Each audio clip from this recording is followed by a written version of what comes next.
Pasteur Marcelo a toute une bordure. Pasteur Marcelo a lobi akobengana ba mandia nyonso tout na église. C'est-à-dire que na église la compassion na mikoze ko yeto komona so ata mandia moko te. Yoso ko mesala ko senga batu ba mbongo.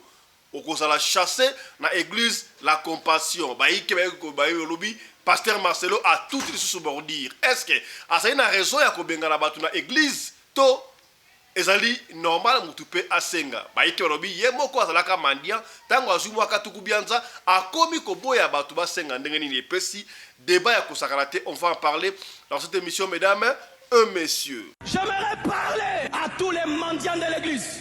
Les mendiants, certains mendiants sont même en cravate, en costard. On a compris, tu ne fermes jamais les yeux. Tu regardes toujours celui qui est bien habillé. Avant la fin du culte, tu attends toujours devant les belles voitures. Tu attends toujours devant les belles voitures. Tu connais tous les hommes riches de l'église. Plus que même le pasteur. Tu connais même les maisons, même les bureaux. Tu as transformé la maison de Dieu en caverne de voleurs. Nous allons te chicoter. Oui, il faut qu'on te chasse. Certains, il faut qu'on les chasse. Je ne fais plus les appels de fonds où je dis clairement qui va donner 100 000 $, 50 000 $. Avant, je le faisais, j'ai arrêté. Quand quelqu'un se lève dans la salle, vient ici, et il prend une enveloppe de 100 000, on prend une photo de lui. Après le culte, il va résoudre tous les problèmes de l'église. C'est pourquoi j'ai dit, comme Dieu t'a dit, fais un virement en banque, viens au diaconat, donne au bureau. Mais ici, ne viens pas donner 100 000. Si tu as cette idée, donne en secret. Aujourd'hui, Marcelo appelle ses fidèles les mendiants. Mais Marcelo, si tes fidèles sont devenus aujourd'hui des mendiants, c'est parce qu'ils t'ont écouté. Ils sont venus te donner tout ce qu'ils avaient parce que toi, tu leur avais promis, si vous s'aimez, Dieu va vous bénir. Marcelo, quand toi, tu as commencé ton église, tu n'avais rien. C'est grâce à ces fidèles que tu es devenu ce que toi, tu es aujourd'hui. C'est en demandant. Marcelo, toute ta vie, tu as connu que deux verbes, venez donner. Et à vous, ces fidèles, regardez comment Marcelo vous parle. Marcelo n'est pas devenu ce qu'il est grâce à Dieu. Marcelo est devenu ce qu'il est grâce à vous. C'est avec votre argent que Marcelo est devenu riche. Et regardez comment il vous parle aujourd'hui, comme des petits enfants. Il vous appelle des mendiants parce que vous faites la même chose que lui. Demandez. Mais ce n'est pas ce que la Bible vous demande de faire. Demandez, on vous donnera. Mais Marcelo vous refuse de demander, de pratiquer un verset biblique. Quand est-ce que vous allez comprendre ce qui Dengele? Vous voulez rester le qui Dengele à vie? Un monsieur, lui-même vous a dit, il a passé 3 semaines à CNPP, hôpital des malades mentaux. Et regardez comment il vous manipule. Il vous traite de mendiant parce que vous faites la même chose que lui. Demandez. C'est tout ce que Marcelo sait faire. Demandez. Venez s'aimer. Venez donner. Et regardez, il vous refuse de faire la même chose. Il veut vous chasser de l'église. Quand est-ce que vous allez comprendre? 4 millions de dollars pour un remix ya nzembu ya franc congolais. Ba congolais ba ike ba tobo ba bi oh ya. Kaka pour un remix ya nzembo, il faudra ba pesa 4 millions et pesi mutu ko soya ko sakanati. Gouverneur à banque a me justifié ngo monsieur André Warneso en disant que 2 millions ou 3 millions et ko kende et pas ba musicien oyo ba koyemba so ba la combien 3 millions pour un musicien quelque chose pour la production, le gars a 400 000 $ et pour la production, 600 000 $ pour la logistique et sans compter ma promotion. Est-ce que Mbongoana et Koki Kosala Makam Soute et Kendeka kana promotion, ton remix, il y a Mbongo Nabiso franc congolais et Pessi ba congolais mutu koswa to kosolengo awa na émission ya lelo. Donc dans la province, il y a Sankuru, précisément dans le territoire, il y a Lodja, et pas wapi école primaire. Na kombo ya Mama Denise Nyakero, condition nango ezali wana bandeko baleli, babita la école oyo condition nango ezali malamu te soki ba kondi ba kosunga pour la école oyo et comme quand même digne ya kozala école. To kozongele yango awa na émission ya lelo. Ici, nous sommes dans la province de Sankuru, territoire de Lodja. Nous sommes juste dans l'épée Mama Denise Nyakero. Voici les conditions de vie que les élèves sont en train d'étudier.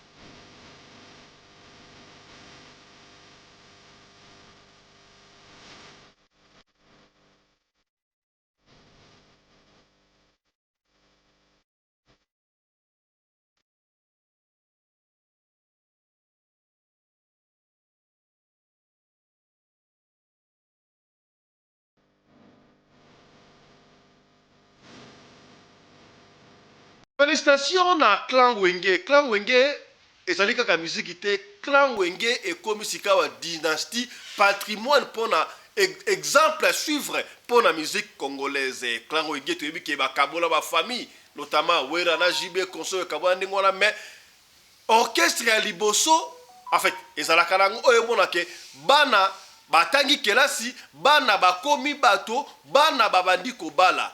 Dernièrement tu été ko assister na mariage ya mwana ya Weranson à Balaki sika boye samedi leki to mo sous mariage coutumier ya Daïda mwana ya Jibin Piana kasi polémique pesi awa pona mariage ya mwana ya Jibin Piana bamoni Amida Chature aye oh baike ba resonarateur oh comment est-ce que Amida aboya na Jibe aya na mariage ya Daïda ndengenini oh bobo sali ki wala zali mama na ye biologique et pesi mutu ko soit to ko me rappeler ko analyser yango awa na émission ya lelo.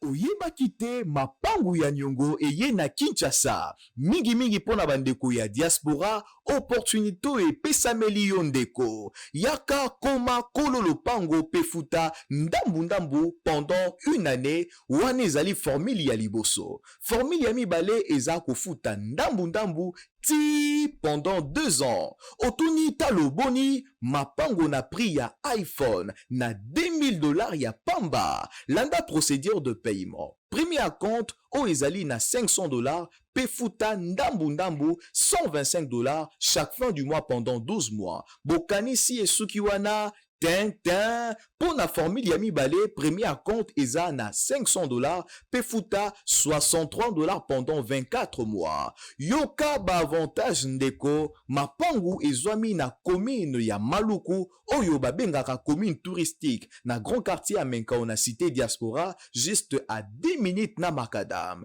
une fois que futi premier compte na yo oza na droit ya ko occuper terrain na yo accessibilité malamu okoki kokota na mutuka na yo voisinage na bandeko ya diaspora pona ko concrétiser ba projet résidentiel et commercial na biso na zone moko oyo bandeko ya diaspora batongi déjà yo kandeko lopango epolaka te kasi ezwaka valeur libela na libela héritage ya solo ya kotikela bana pona ba réservation na bino benga biso na plus 243 84 16 78 048 soit boye na bureau ya Aloimo na avenue Lokolela numéro 110 quartier Pende commune de Kinshasa na immeuble Voici l'homme référence stade de martyr de la Pentecôte congolais azalaka mopaya na mboka na yete tokomisa ba rêve na biso ba réalité avec Aloimo votre partenaire. Nabenga ipetio pour na bia solaka malamu petio. Azakara moi ba azana moi ligne éditoriale. Donc c'est très important bah tu as média dans la ligne éditoriale. D'ailleurs c'est ça même na RTNC. Pour pour vendre maillot na moi UNPC tout na kayo carnet de charge il faut en ligne éditoriale au sala kanini yo lo baka nyonso o lo baka mapa madesu non il faut en moi lo moko lo baka soki pour le développement ozo lo bango d'ailleurs beaucoup de ces jeunes là qui font les réseaux sociaux ils devaient capitaliser en gros quoi bazana moi aura auditoire mingi bakota na moi ligne.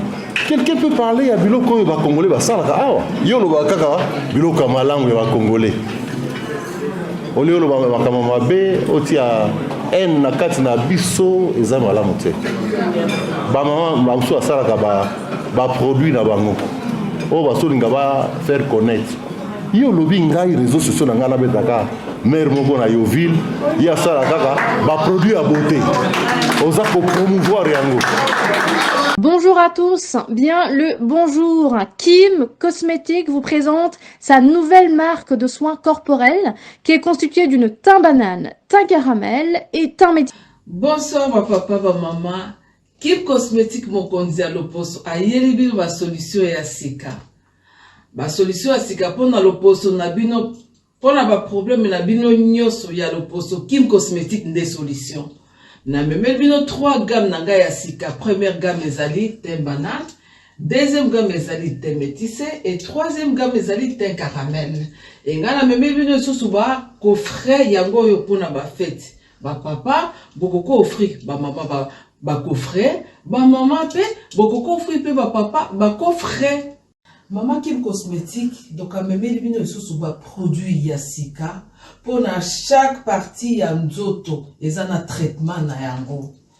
Ba gommage ya nzoto yango yo Jean mususu ya bagomage ya nzoto yango ya bato baza na nzoto ya makasi po yo telezaka mwa pasi mwa makolo place ya mwindu makasi ou mwa maboko bakude wana nyonso yango gommage et puis ba coffret ezali awa lisusu ya batampo na bato babetami batampo me ya sika et puis naza ba gel douche mususu yango ya thé caramel et puis naza ba gel ya thé métissé ya thé banane naza susu na savon ya sika oyo longola ba mami oyo longola ba poche oyo longola ba tampon oyo longola pe banduta yango à la base de tomates naza susu na ba huile rajeunissante pour le corps donc ils ont tout susu tête à l'obité naza besoin ko ba mafuta te naza besoin ko la makasité donc arrosa on a besoin il y a huile donc à la base de tomates les adiawa.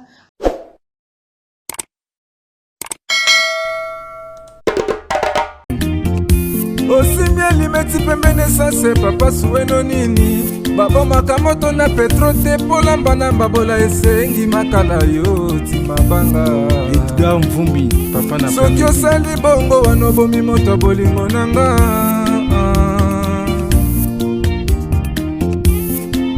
mobali mbinga na mwina ngolo aboya hydroquinone soki ezotambola basheri bazokoya mayanga na retrouve douce tendresse affection epana yo nasalelo nini mpo ndimake na kupendaka sana shitakwacha pelende wenjoro yangu. Rebo Chulo, je sais que tu me connais très bien, moi, Daddy Michel. Bien qu'on ne s'est jamais rencontré dans la vraie vie, mais quand même de temps en temps, nous avons l'habitude de chatter dans la texto. Alors, je vais te donner un conseil, comme ton frère Kassayen. Tu vois tout ce qui se passe actuellement, tout ce que tu traverses actuellement dans ta vie, beaucoup plus sur les réseaux sociaux, n'est pas un hasard. Écoutez, je vais te dire une chose. Il n'y a jamais eu de grande victoire sans les grands combats. Tu n'auras jamais de grande victoire sans pourtant passer par de grands combats. Tu n'auras jamais de grande élévation sans pourtant passer par de grandes humiliations. Toutes ces choses doivent arriver dans ta vie. Mais c'est que moi je te demande, Rebo, ne réponds à personne. C'est fini. Pour répondre à me douter. Laissez les gens parler sur toi. Laissez les gens te dénigrer. Laissez les gens te salir. Mais c'est que moi je te demande, en tant que ton frère, vis ta vie. Concentre-toi sur ta vie, sur la vie de ta fille et beaucoup plus sur ta carrière. Peu importe ce que les gens diront sur toi sur les réseaux sociaux, tu seras toujours admiré par ceux qui te connaissent mieux. Tu comprends? Avion, Nyonso et Matana Makelele. Oui. Vous comprenez pourquoi Avion et Matana Makelele? Avion et Matana Makelele, Salaka Makelele, Babroui Makasi, pour et affranchir, et percer, et résister la force et la gravité, et résister la pesanteur. Mettons le koma Likolo Makasi, et c'est stabilisé. Makelele Nyonso Oeko Yana Vinayo, et ça signe à stabilité, et ça signe à élévation. Et ça signe aux hôtels, ça que aux aliko pour affranchir ma limite, ma barrière, aux aliko briser, force et apesanteur, eux bien donné. Lui, mangungu, makelele les nions sur les réseaux sociaux. Mais toi, zala très concentré, zala à l'aise, aux copilote, tu comprends? Aux copilote, sois concentré. Et que les kanamo, il y aura un moment, tout sera calme. Ma brunion son aussi là. Mais les gens ne te verront plus rebochulo oyase. Ton bandeko bunda pour nous décoller. Les gens te verront rebochulo dans les airs. Au-dessus, plus de 10 000 pieds. C'est pourquoi je t'ai dit, concentre-toi. Concentre-toi. Dans le voyage, nous sur la vie, tu as une zone de turbulence. Oui, zone de turbulence, c'est ça. Voyage, nous sur la Moussika. Tu as un kilomètre ébélé. Tu as toujours une zone de turbulence. Dans la vie, soki nzambe ainga mema musika yebango na parcours ya vie na okuta na zone de turbulence makambo okuta nango lelo actuellement eza zone de turbulence eza moment moko dans la vie tu cherches à expliquer les gens ne veulent pas te comprendre, les gens te condamnent même si tu as raison, les gens vont toujours tort. Au fur et à mesure tu cherches à te défendre, tu cherches à donner des explications et au fur et à mesure les gens vont nous condamner, vont nous clouer. Qu'est-ce qui se passe dans la zone de turbulence? Moutou si amata avion mbala na mbala abanga sous zone de turbulence. Moutou amati avion si kanda obanga zone de turbulence. Aomona lokola avion ezoke na crash. Mais o esi amesa nango abanga te. Rembo chulo eloko asikiza te. Au fur et à mesure ba triton na ba identité nyonso. O mata déjà avion vina autant. Tika esa zone de turbulence ne répond à personne. Tika ba futa ba mbong, ba futa ba chroniqueuse, ba lobela yo. Oui, tu es né pour ça. Tu as été créé pour ça. Et puis tu es Kassayen ou Amoulouba. C'est dans les sangs. Le monde doit parler de nous. Que ça soit bien ou en mal, qu'on parle de toi. C'est ça l'actualité. N'a pas problème entre Benomi Balé, Yona Inosbi. Les seuls bateaux au baïbi vraie version, au baïbi vérité entre Benomi Balé, Isara Rayo, Namoubali na Inosbi.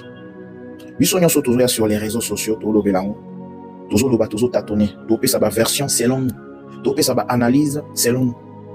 Mais bateau baïbi vérité, Isara Benomi Balé. Puisque Binomi Balé, mon côté sur les réseaux sociaux, copier sa version naïe, ni yo, ni Inosbi, ça prouve que vous n'avez pas besoin que les gens sachent qu'est-ce qui se passe entre vous deux. Ça prouve déjà qu'il y a l'amour est spirituel. L'amour, c'est un réseau de communication entre deux personnes au Balingana. C'est un réseau de vibrations, de fréquences. Et le but est que ceux qui réseau et qui mis un téléphone, des téléphones et comme mabé, réseau et zonaka. Nous, toujours qu'on s'est préservé, qu'on compte dans ma camunabino, parce qu'un jour, tout boy tout tika na son. Mais comme conseil, Kolanda, Makambo, Mukilezo, Loba Suriote, concentre-toi sur ta vie, vis ta vie. So ba bengo ndumba, zala ndumba, sala ngo kitoko makasi. Ba journaliste, ba chroniqueuse, ba futi bango. Zo ba ngoka loko ya batu moko ya pamba. Yaya me ba lumba minoko solo. Omoni mutu alumba munoko solo makasi. Esenga alobara trop. Parce que so akani munoko ekoma sous solo makasi. Donc, munoko ne comme wa faux sceptique. Ya ba kato louvoa lak mwero. Eza solo ya mabe. Normalement, il faut ba loba toujours. Nzamba pesa ba journaliste et sous ma colominene na pimela ba mon cerveau. Ça dit beaucoup. Ma chérie, je sais qu'on va se voir. Où ils allaient conseil pour ne soumater ba me sous oyo, pas au traverser ba moment voilà pourquoi on a salé en public. En privé pe kozala. Tout so là bien. Mbote na bino bandeko balandi ya Radio Lokole Télévision bisika nyos tubo zwami. Merci na confiance pe fidélité. Bozali kopesa programme oyo Radio Lokole et pa wapi chaque fois to kuta la kapona ko solo la makambu oyo ezali koleka na communauté na biso africaine mingi ya biso batu oyo tolobaka lingala ngai kombo na ngai Fiston Pelende tata ya Sedek soki mbali boso omona biso to senga kana yo osabone ya soki osabone ko bosa na ta soki mukete ko fina cloche ya notification pona yo okataka ba programme na bisote kende pe lisusu na deuxième chaîne na biso kaka na YouTube awa Afrique Masolo TV osabone pe kuna okoyi kolanda biso pe lisusu na TikTok okeyi na TikTok yo osabone pe kuna ya to kosola makamwa mibale misatu na kati ya émission o ba diversité zali na senga kana yo otala émission oyo yo mokote tindela papa tindela mama tindela ya basi to eka kopesa ba éclaircissement rappelez-vous o ezalaka émission ya éveil ya conscience to komanda liboso na makambu oyo ya pasteur Marcelo. Pasteur Marcelo bayiki balobi a tutu bordure alekisi ye mutu ya buzz asali nini. Pasteur Marcelo alobi na église na ye akobenga na batu oyo basengaka bisenga senga ba mendiant la mendicité ekoti na église la compassion trop c'est trop. Boyebi yango soki mutu ye koloba se qui a remarqué yango trop c'est trop. Qu'est-ce qui se passe? Pasteur Marcelo d'après ye alobi ba fidèle oyo bazwa te oyo baza ba pauvre balingi komona te mutu ya mbongo aleka na église et surtout tant basalaka ba appel de fonds nana na 100 000 yoko ba montant nana na $100 000 nana na $50 000 $10 000 $20 000 soki kaka yo leki liboso et que aux enveloppe par exemple il y a $100 000 il y a $50 000 bandimi oh ya pauvre batimbeli wana mona ka makasa nkembo wana abinaka danse ya batu mona ka mwa eloko bazelio libanda mendicité et bandi na ebité batu wana ba ko se plaindre pas ya pasteur tonere nini pasteur Marcelo akosala lisusu appel de fonte na hôtel. Soki olingi opesa yaka na bureau na coulisse opesi. Alors biteke buta pe sumbongo te o appel de fond akosala ngo souté en public. C'est-à-dire que yemora na ko zwa, mutu musa ko zwa te. Kasi les gens s'interrogent. Est-ce que à ça a raison? To rezo yango na dévolé. Ba de rezo abi oui, à ça a raison. Pourquoi? Parce que elle moko elembisa rapé. Soki ba yebi yoke obina ka danse ya bato ngona makasa nkembo. Mutu nyoso alingi so kutali na ye. Il faut pesa. Bakopesa bakombo ebele o président o nani o yeme nyon surtout bakopesa bakombo wana pona nini suka nango azwa mwa chweke e bandi ko lembisa bato. Est-ce que ezali pe raison oyo bato ko kima l'église la compassion tala kutseki tala kumamba kasi baike balobi boye ye pasteur Marcelo azoko boya bandeko basenga parce que mutu asenga kasoki azangi. Yemo qui église de la compassion. Qu'est-ce qu'il avait? Il avait rien. Ce n'est pas à cause de ces fidèles-là. Il a appauvri les fidèles. Ba fidèle, mon koteka, ba pesiango, yaka, pesa, donner, tu recevras, donner, tu recevras. Ti lelo, ba donara kaka, ba recevra te, ti ba fidèle, ba comme ba pauvre, comme ba piaka. Oui, on connaît les gens oyo, ba pasteur, ba tekisa ba ngoma pangu. Bazwa bango ba bomengo nyos tu batikala néant. Pasteur akoma riche, ya akoma pauvre. Alors, soki mutazangi, oboye asenga pona nini? Baike batomoki. Okomi si bandimba pauvre, okomi ko boya basenga. Siko nani asana raison. La cadre wana nga epesi ngai mutu ko swa. Toyoka nanu pasteur Marcelo ndenge ya boyi makambu ya ba pauvre na église na ye akobenga na babola nyoso tu yo. Ya. Soko sameka na la compassion. Et que ça mobola, obinaka danse ya bato mona ba quelque chose te, bazo benga dans l'église. A ça a raison, toi ça a tort. Landa pasteur Marcelo. J'aimerais parler à tous les mendiants de l'église. Un mendiant, certains mendiants sont même en cravate, en costard. On a compris, tu ne fermes jamais les yeux. Tu regardes toujours celui qui est bien habillé. Avant la fin du culte, tu attends toujours devant les belles voitures. Tu attends toujours devant les belles voitures. Tu connais tous les hommes riches de l'église. Plus que même le pasteur. Tu connais même les maisons, même les bureaux. Tu as transformé la maison de Dieu en caverne de voleurs. Nous allons te chicoter. Oui, il faut qu'on te chasse. Certains, il faut qu'on les chasse. Je ne fais plus les appels de fonds où je dis clairement qui va donner 100 000 $, 50 000 $. Avant, je le faisais, j'ai arrêté. Quand quelqu'un se lève dans la salle, vient ici, et il prend une enveloppe de 100 000, on prend une photo de lui. Après le culte, il va résoudre tous les problèmes de l'église. C'est pourquoi j'ai dit, comme Dieu t'a dit, fais un virement en banque, viens au diaconat, donne au bureau. Mais ici, ne viens pas donner 100 000. Si tu as cette idée, donne en secret. Aujourd'hui, Marcelo appelle ses fidèles les mendiants. Mais Marcelo, si tes fidèles sont devenus aujourd'hui des mendiants, c'est parce qu'ils t'ont écouté. Ils sont venus te donner tout ce qu'ils avaient parce que toi, tu leur avais promis, si vous s'aimez, Dieu va vous bénir. Marcelo, quand toi, tu as commencé ton église, tu n'avais rien. C'est grâce à ces fidèles que tu es devenu ce que toi, tu es aujourd'hui. C'est en demandant. Marcelo, toute ta vie, tu as connu que deux verbes, venez donner. Et à vous, ces fidèles, regardez comment Marcelo vous parle. Marcelo n'est pas devenu ce qu'il est grâce à Dieu. Marcelo est devenu ce qu'il est grâce à vous. C'est avec votre argent que Marcelo est devenu riche. Et regardez comment il vous parle aujourd'hui, comme des petits enfants. Il vous appelle des mendiants parce que vous faites la même chose que lui. Demandez. Mais ce n'est pas ce que la Bible vous demande de faire. Demandez, on vous donnera. Mais Marcelo vous refuse de demander, de pratiquer un verset biblique. Quand est-ce que vous allez comprendre ce qui Dengele? Vous voulez rester le qui Dengele à vie? Un monsieur, et lui-même vous a dit, il a passé 3 semaines à CNPP, hôpital des malades mentales. Et regardez comment il vous manipule. Il vous traite de mendiant parce que vous faites la même chose que lui. Demandez. C'est tout ce que Marcelo sait faire. Demandez. Venez s'aimer. Venez donner. Et regardez, il vous refuse de faire la même chose. Il veut vous chasser de l'église. Quand est-ce que vous allez comprendre? Le Kidenge. Voilà. Pasteur Marcelo, rapidement, tokozwa Honorable commandant Congolo Anderson de Djobour, la voix digitale, Mobali ya Mama Kofi Omo ya vie Kwaza Koraman, analyste ya émission Oyo, apesa avina ye par rapport ya ndenge pasteur Marcelo alobi akobengana bato bazanga mosolo na église. Non seulement bato bazanga mosolo, bato basenga ka ba mendiant, la mendicité et bandi ko bebisa église. Mbote na yo commandant Congolo Anderson de Djobour. Le sac au moins Mboka Fiston Pelende Tata ya Sadek, le patron de la presse congolaise en Afrique du Sud et mon ami personnel.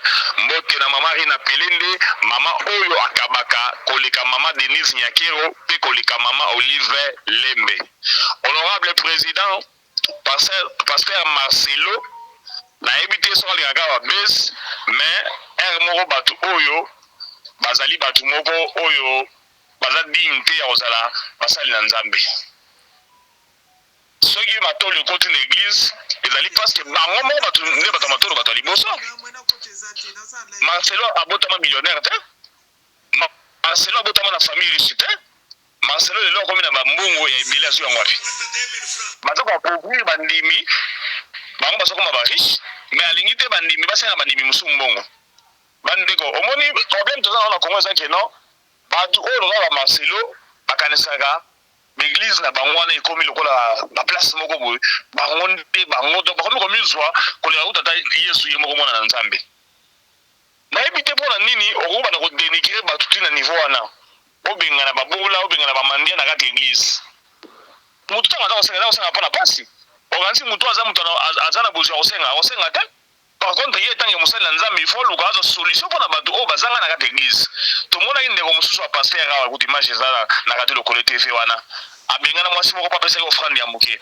Donc somo na ke bateau oyo, baza ko pesa la valeur kana bateau bazana misolo. Yango mo ba pesa ba kombo ba gros poisson. Donc bateau oyo bazanga bazana ntina te na kati église. Obengana ba mandia. Yo na terre maké pesa bango ba mandia. Donc na kati église na ye, les pauvres sont des mendiants. Tala mutu oyo aza ko prétendre ko sala mutu na Nzambe mais sali ko yokela bato oyo bazangi na kati église na ye te na kati église na ye aza ko yokela bango mawate oleza ata na souci na bango aza na souci na bango te. Marcelo sasa ki vantar na kata cher wana aza ba kina ifa pesa mama ya mwasi na to elenda na valeur so ya 125 000 à 250 000 $. Mais entre temps na église wana ko mona bato bazanga ata 500 $ ya pamba oyo bazana ya ngote na kati église wana zana mutu azo ata 100 $ ya pamba bite kuna coin. Azana mote me yoka lelo oyo asuki wana te akena ba musika pour dire que non il faut bingana ba mandia na kati église. Bandimi oyo opesa bango ba conseil belé. Bandimi oyo siri makamwa mama nani moi c'est ko to comme petite sœur na biso na boso na comme na Mama Blanche tango Mama Blanche akufaka to sala ba émission opesa bandimi ba conseil oyebisa wange muntu bato Nzambe te ba yokela biso te tala siko côté ba kei. Mais pour la hier, alobi non. Les royaumes des cieux pour les pauvres. Mais il y a bien un mandia. Soyez bien ngai. Dimanche au sokoli, au problème mafuta au sur l'église wana. Pour la hier, vraiment na ba teni ko ba ko malora ba tumo bo ko ba yi tu ko ba to basanga maele na ba kate pour la ni ba congolais oyo. Mais pour la hier alobi eza malamu te quand même mutu aye église ayeko sambela ba gros poisson bandi ko kima na église po ba soka ba mono na porte abi ba yebi na ba gros poisson église ko le kayi moko pasteur. Donc ba comme ko kima église po ko senga eleki. Est-ce que ça la raison côté wana? Bon, ko senga pe za mabe mais malobaka likamususu tango oza olinga ko solution yango luka ba ba cause.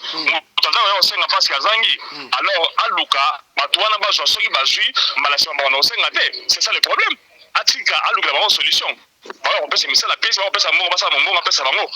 On va nous commander parce que muto azana ngo a commander te. Mais yo tango tika batwana ba pauvre. Bino mo ba bato bozu. Yango na batwana ba commander. Très bien, le message est passé commandant Anderson Merci beaucoup, honorable président. Restez encore avec nous parce que vous allez encore intervenir dans la deuxième session de la mission Calamité. Restez encore avec nous. Pour le Marcelo au Baboui. Yaya, Marcelo aux hommes de Mengo. Au finga Batubaïke, qui est presque quelque chose de pauvre, yo l'équipe Stambo. Le Cambouté, mais comme l'église Compassion, et ça n'a pas gros poisson et belé. Bateau appelle ça à 100 000 $. 50 000 $. Tu peux recenser dans l'église na yo, bateau basa ba pauvre. oyo moni ke basa ba mandi wana recenser bango au lieu au bengana bango créer une entreprise ou créer quelque chose na éviter c'est la compassion kaka ba choriste ba yimba ba futa bango ba choriste ba musicien ba futa mara ba protocole ba futa mara na éviter mais mbongo ekotaka kendaka wapi.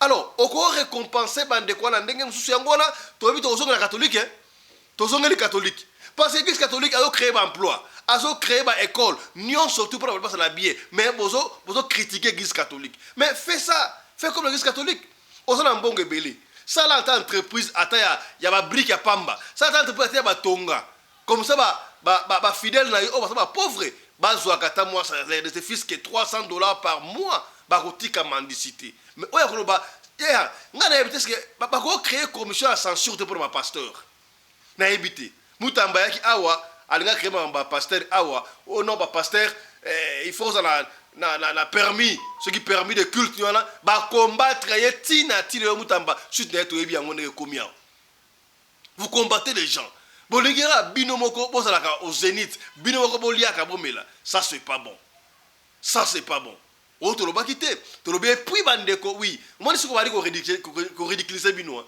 moko fozaka mobola tetu mobola teti ok église ko sambela ko kende église kende ko sambela ko kende église te pour mona ba gros poisson o senga bango wana pe ko sala malamu te o to loba kite to lobi image moko honorable o tukolo basika boy oyo pasteur oyo a bengani ma moko l'église pour aller à 200 francs malgré senga qui pardon crois-tu que image wana kufa image kufa te awa la radio ko la bibliothèque to bomba image wana honte à toi pasteur wana malgré les cas à 5 sous pardon mais image wana etikala ba ça est belé andenge wana comment moteko ça ache 200 francs au bengana ye yo linga ba to pesa ba kasa nkembo honte à toi pasteur oyo tala image wana peut-être et qu'on rattraper bien le sous tala image wana moto le cas rapide Rwanda 2000 francs ulonende mukwate mubyanzi et puis tout monde to 3 francs congolais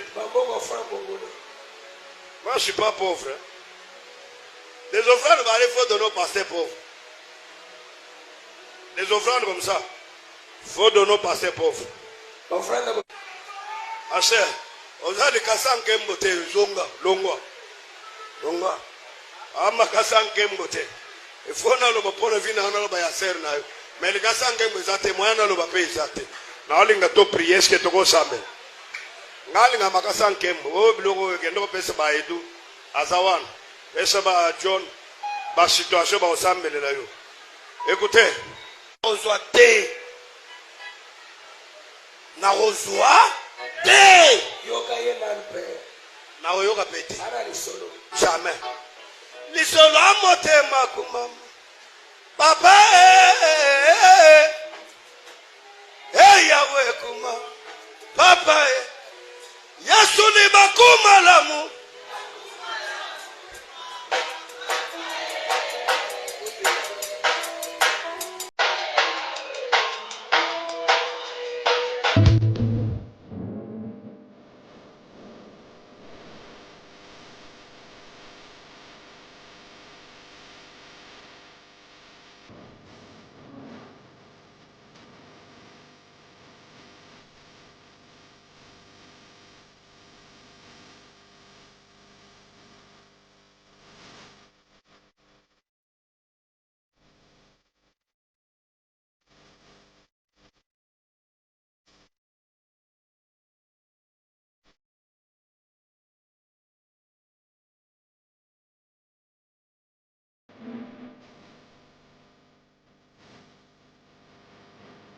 Autre chose à présent, nabaki yango ne bandele awa to pesi longoni ya matondo na clan wenge pour clan wenge elakisi biso ke bana ya musicien bakoma kape batu à l'époque to bandele ko bala yo ko bala mwana wana papa na bango musicien yo to linga mwana musicien papa na bango voyou clan wenge epesi biso vision ya kotala ke soki muta musicien aza voyou te ba musicien ba zali pe bato zali musala oyo ba ekosala la preuve ane ki atala ba texte ya musicien pour composer une chanson pour interpréter yango côté la guitare ba rythme et ça la blague té il faut oser la mayele bien sûr que parmi les musiciens aussi des voyous mais il y a des musiciens qui réfléchissent Hier, j'étais en train de suivre Héritier Watanabe à défendre l'Ikambouya Fali Ipupa.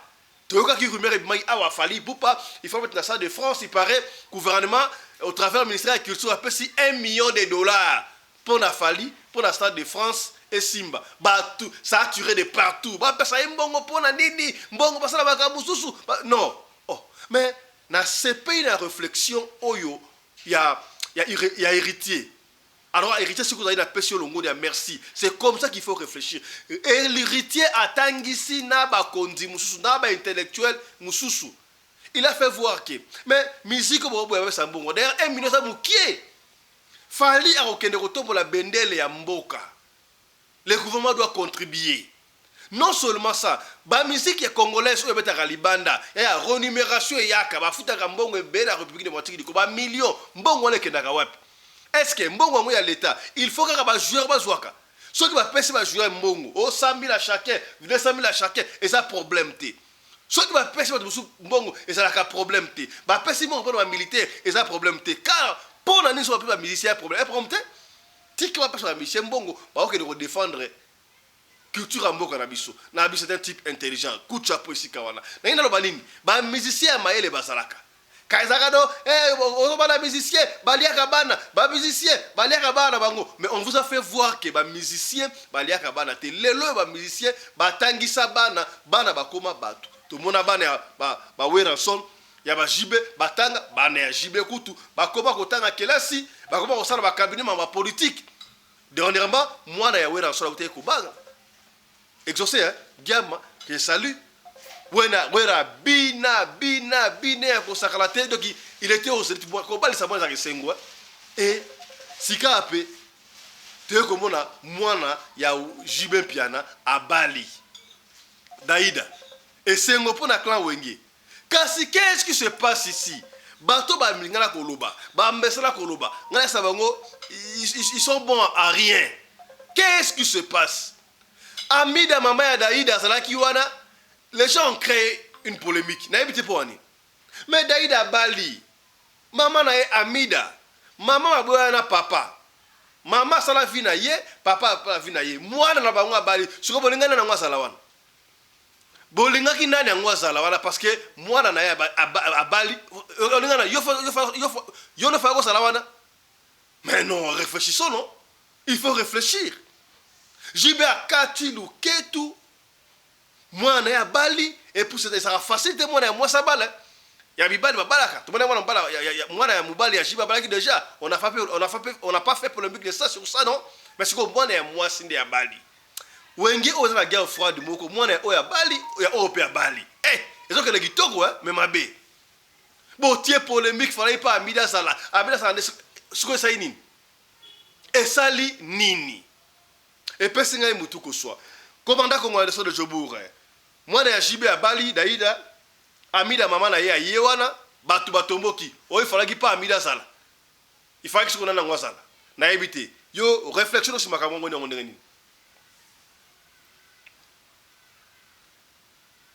honorable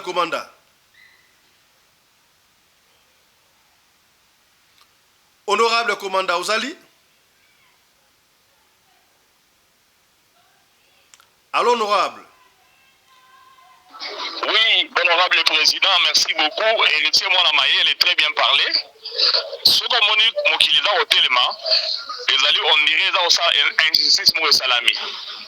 Vous allez vous rappeler que dans les années passées, ma concert a basté des alaïtés. Les années basté mythique, où les alaïtés, tout le monde a bêta, tout le monde a bêta parce que ça date de très longtemps. Viera ma bêta Olympia. Zénith Bercy. Vous avez passé le mythique, mais tout ce cas-là, au moins, le gouvernement peut se faire un bon côté. Là, ce problème est posé à moi. Alors, si vous avez un communiqué, non, il faut habiter à stade. Allez, vous commissaire en haut. Le commissaire en haut, problème qu'il faut se faire les mots. Au moins, si vous avez ça dans ma bine, les hommes, ils ont une injustice. Vous avez un outil pour bêta.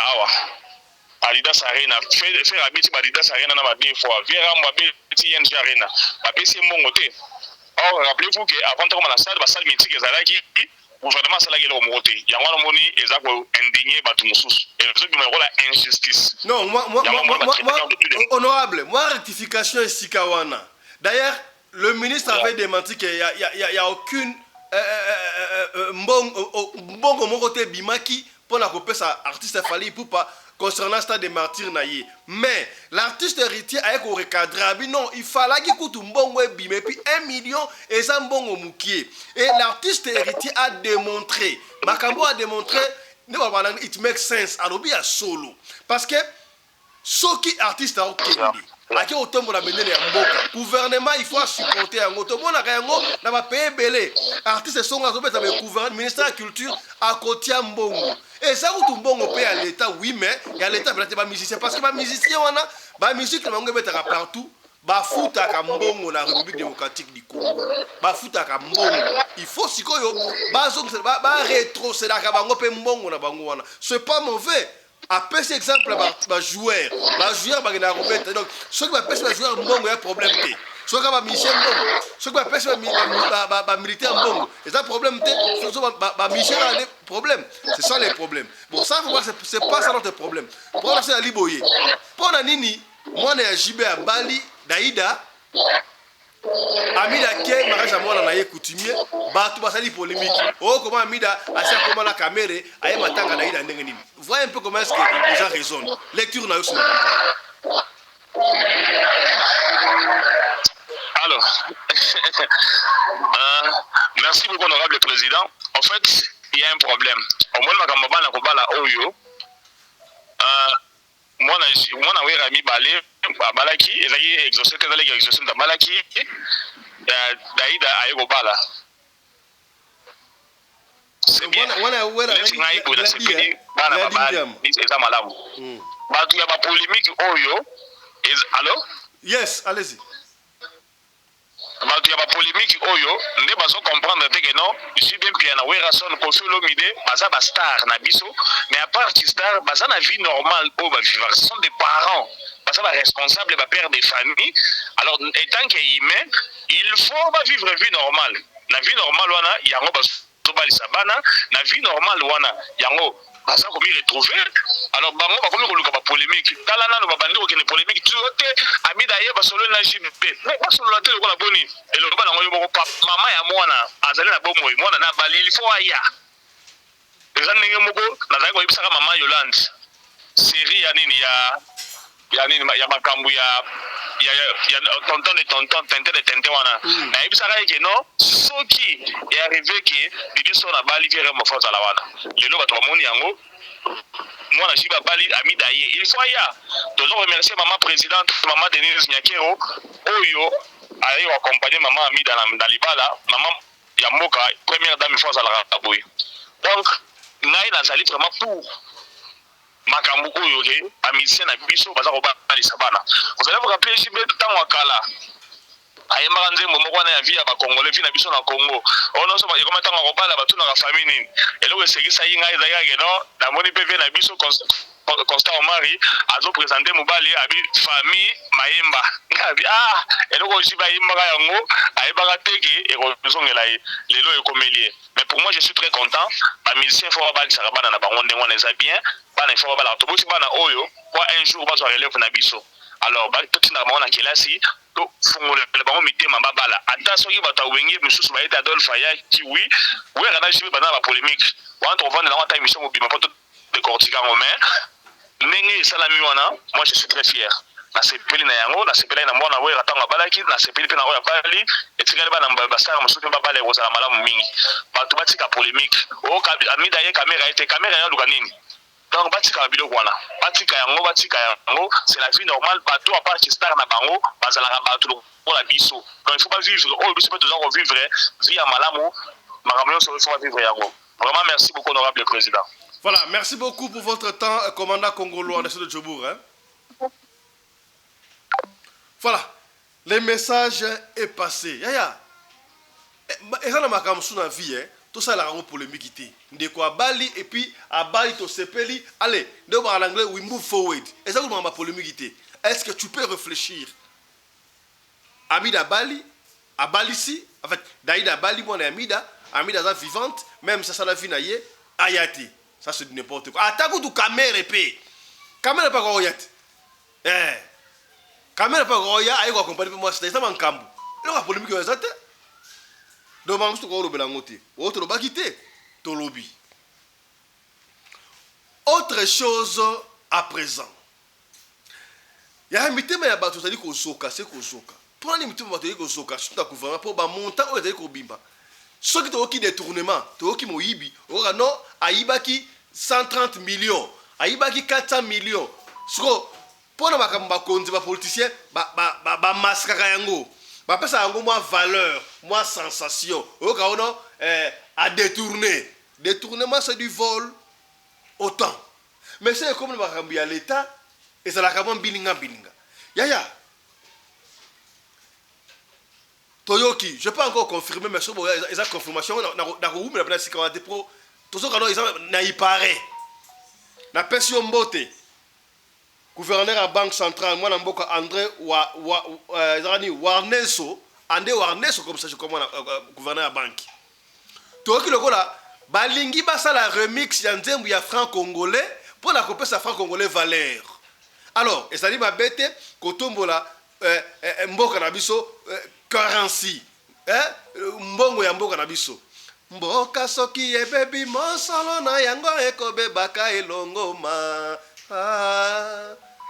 ebongi tozala na mbonga makasi lolenge ya franc congolais yonde ozali elembo ya unité franc congolais wanjauko alama ya umoja biso nyonso tozali bana ya Congo kozala mbongo moko soki voilà kenkestere menea sikoyo des problèmes se posent à quel niveau ko valoriser mbongo na biso ya problème te mais pouvez-vous imaginer babimisi budget. En fait, je ne sais pas si c'est vrai ou c'est faux, mais si c'est vrai, je ne sais pas. Bon, ça fait Nabino. Balobi, 4 millions de dollars. Papa Fissobini, 400 000 dollars. 4 millions de dollars pour na remix ya nzembo ya franc congolais. Ya tabino moko. 4 millions de dollars. Et na kati kuna, basta de répartition. Balobi, ba musicien o ba royemba. Bagosala ceux qui peuvent 50 ceux qui bango nyoso komba parce que ba misi ba oyemba na ba sa ba catégorie différent ba tuna ba so rendre moroté ba misi ba reçoit ba pesi pour la musicien entre 2 millions na 3 millions o ba okabela ba musicien 2 millions na 3 millions oui c'est vrai ba même ata batambola ka molongo mais ba teka maka primo côté na robaka ngo clair ata ba tia média ya to ça ebelé oui c'est vrai. Toyeba numéro na moko. Comment yo robenga ngai toya couvrir événement moko boye.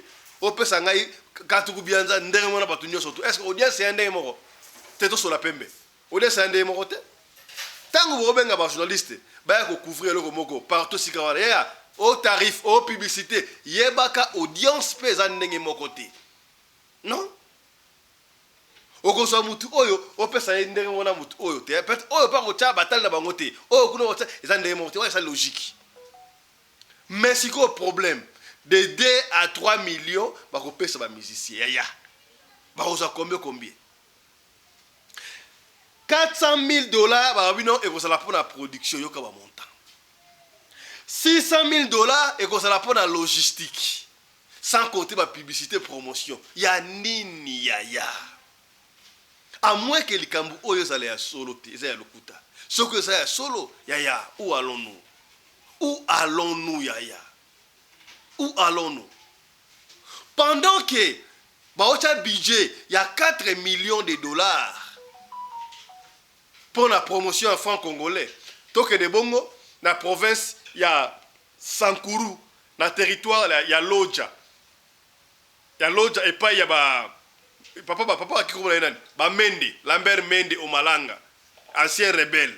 Papa il y a Masalanga qui qu'on appelle Sion Mbote. Et école moko primaire kuna comme nango école Maman Denise Nyakero. Oui, c'est vrai que ba pesi école Maman Denise Nyakero pour la flatterie, maman a peut-être secours. École wala eza na mandalala. Ba osanga moyen ya kutanga. École mandalala. Soki mutu boka doki ezaka doki LFP ako discuter mala moko na professeur to na maître boy kanda na babinga na ke ba supika a moto tcha appelle ici école Ziki. Boko tcha budget pour l'école ndengo wana te. Oko tcha budget na école wana te. To la kisa kibino awa na mbujimai. Batu ba kufa nzala.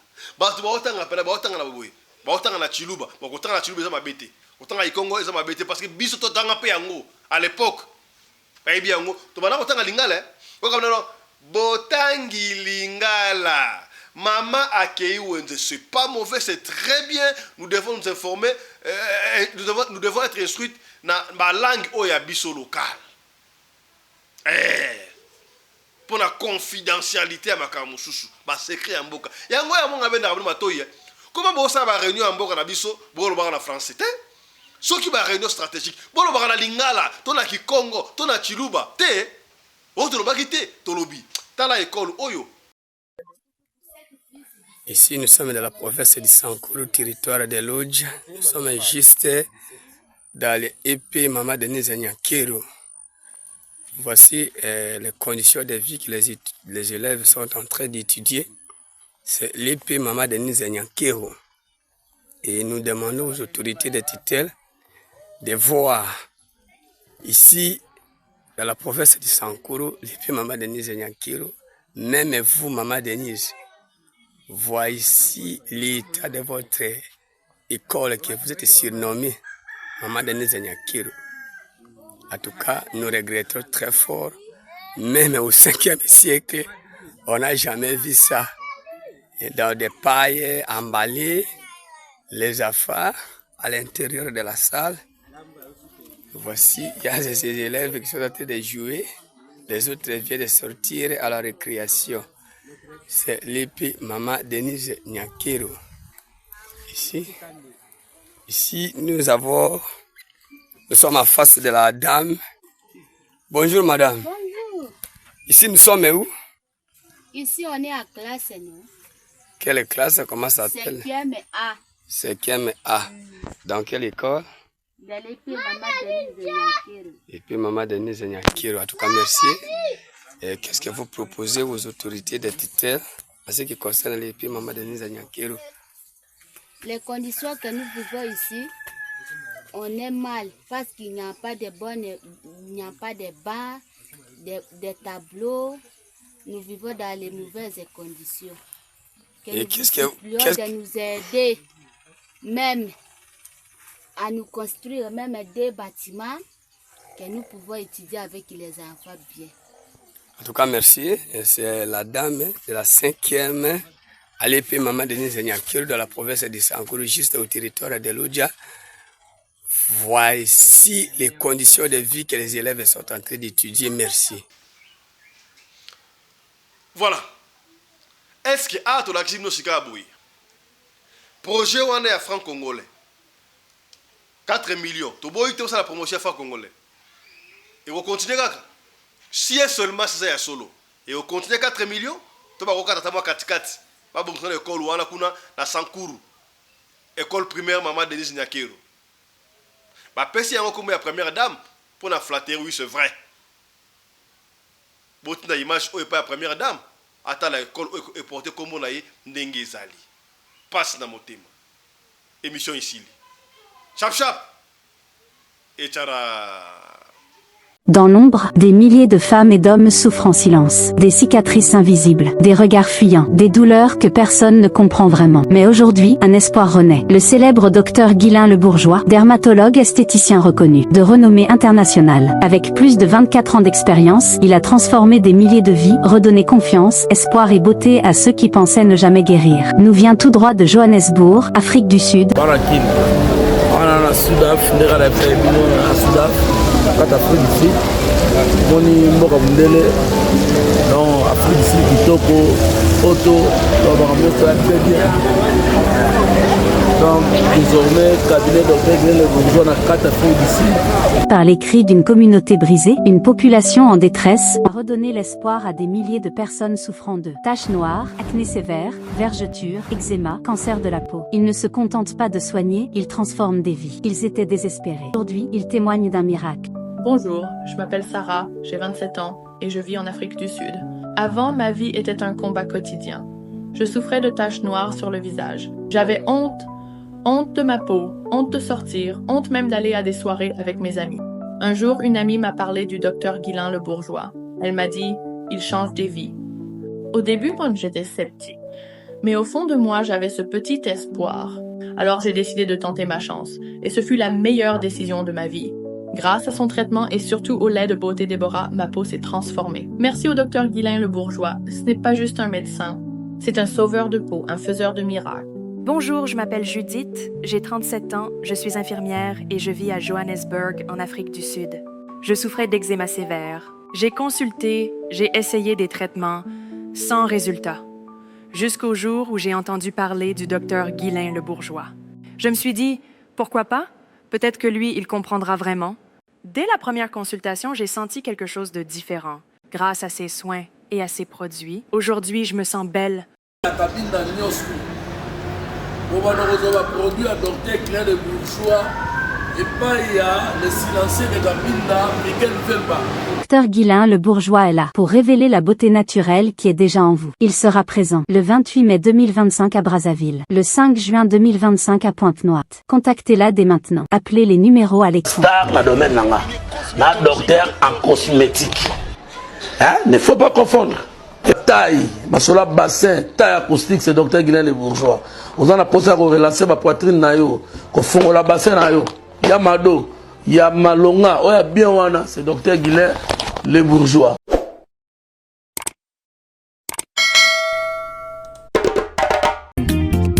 Aussi bien limeti pembene ça c'est papa sueno nini. Baba makamoto na petro te polamba na babola esengi makala yo timabanga. Edgar Mvumbi, papa na soki osali bongo wana bomi moto bolingo nanga.